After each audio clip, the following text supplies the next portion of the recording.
Hello friends, welcome to Top of the Stack MTG. So we got another deck tech for you. Of course, we're getting ready for game day, doing all kinds of deck techs these days. This is -1/-1 counters. This is a very fun deck that Dana has put together. It's got a little bit of a twist, which is really fun. Let's get right into it. So first up, we have got Hapatra, Vizier of Poisons, of course.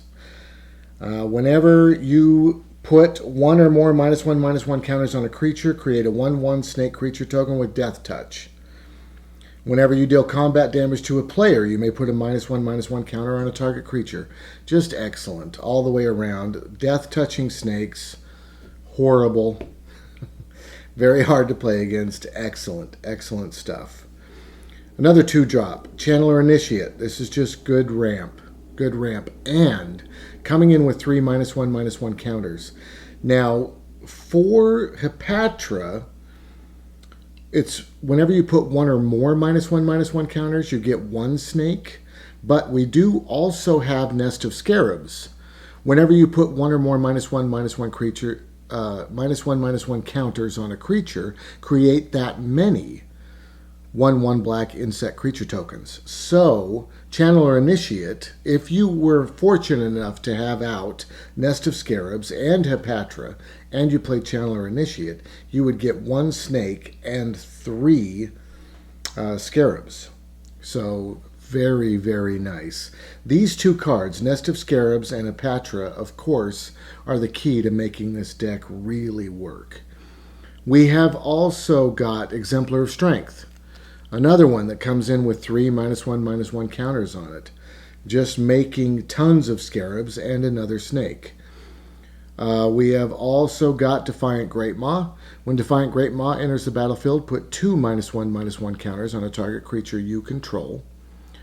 Whenever you put one or more -1/-1 counters on Defiant Greatmaw, remove a -1/-1 counter from another target creature you control. Removing counters isn't bad. It doesn't make snakes and scarabs go away, so that's great. We've also got Ammit Eternal, Afflict 3.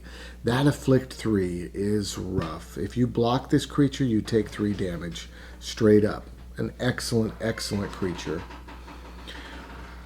Whenever an opponent casts a spell, put a -1/-1 counter on Ammit Eternal. So every time your opponent does something, you can grab a snake and a scarab. Just brutal. An excellent card. Also, Decimator Beetle. When Decimator Beetle enters the battlefield, put a -1/-1 counter on a target creature you control. Whenever Decimator Beetle attacks, remove a -1/-1 counter from a target creature you control, and put a -1/-1 counter on up to 1 target creature the defending player controls. Once again, shifting counters around does create more snakes and more scarabs. Just brutal. Very, very fun. Now, we've also got Obelisk Spider in there. Obelisk Spider has reach. Whenever Obelisk Spider deals combat damage to a creature, put a -1/-1 counter on it. Whenever you put one or more -1/-1 counters on a creature, each opponent loses 1 life, and you gain 1 life. Just a drain, a slow drain. Excellent. A really great card.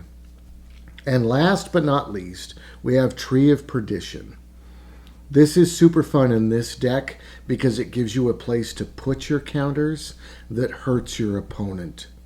Really great. It's a Defender 0/13. It's a 4-drop. And it has tap, exchange target opponent's life total with Tree of Perdition's toughness. Now, the neatest thing about this card is you can tap this to do this anytime. So if you buy a bunch of creatures, put a bunch of -1/-1 counters on the Tree of Perdition, you can go ahead and tap it, exchange the life total for the toughness, and then swing in with all your guys. And then if that doesn't finish the person off, your Tree of Perdition does untap. Let's say they gain a bunch of life. They have life touch. life gain of some sort and they gain a bunch of life, your Tree of Perdition untaps again, and next turn you can tap it and do it all over again. You can literally put enough counters on this thing that it's a 0/1. And tap it, and their life total goes down to 1, and then swing in with all your guys. Now, of course, I do want to mention, there are other decks that use Tree of Perdition.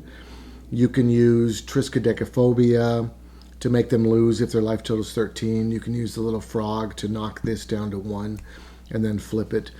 All of that stuff is great fun and worth trying out. It's not part of this deck.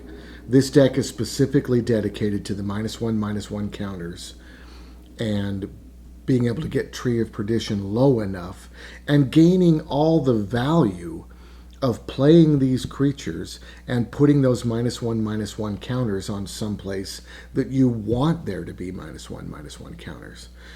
These are big, amazing creatures if you can get rid of their counters, and the Tree of Perdition is great for it.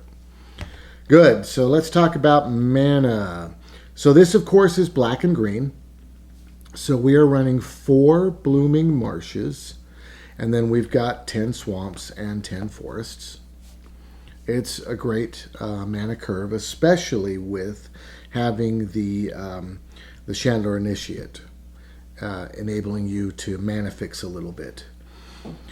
Good. Let's go on to sideboard. We have, of course, got 4 root outs, of course. Destroy target artifact or enchantment. It's very versatile. It's been in all the other green decks. It's a wise choice. So we have Lay Bare the Heart. This is good against control. You can look at their hand, discard one of their cards, as long as it's not a land card or a legendary card. There is another card that does get rid of a legendary card, but we didn't feel it was that important for control matchups. This is really just to get rid of counters and stuff out of their hand. Okay, we also have Never to Return. Never to Return makes it into the sideboard because destroy target creature or planeswalker. Great way to get rid of planeswalkers. You know we're going to see a bunch of planeswalkers on game day. So this is great. Never to Return, excellent choice. Bone Splinter. As an additional cost to cast Bone Splinter, sacrifice a creature. Destroy a target creature. It's great. You can just get rid of a scarab and then destroy whatever creature you want. It's only a 1-drop. Excellent. If you're going up against a creature deck, this is great sideboard. There is one other sideboard card that I need to mention, and I think it's important for all decks, but it hasn't come up until now. So, Crook of Condemnation. Crook of Condemnation. Exile target card from a graveyard. If you spend 1 and tap it. Spend 1, exile Crook of Condemnation, exile all cards from all graveyards. Great graveyard hate. Excellent against zombies. This, I think, is going to become a very important sideboard card for probably the next year. And it's colorless. It's a 2-drop colorless, so any deck can use it. It's excellent graveyard hate. Very important. Probably should have been in the other sideboards that we were talking about earlier. All right, that's it for now. I hope you guys enjoyed this. If you do, hit the like button. Hit the subscribe button if you haven't yet. Hit the bell if you want to receive notifications. And leave a comment. Love talking about these decks. Please leave comments about them. And have an excellent day.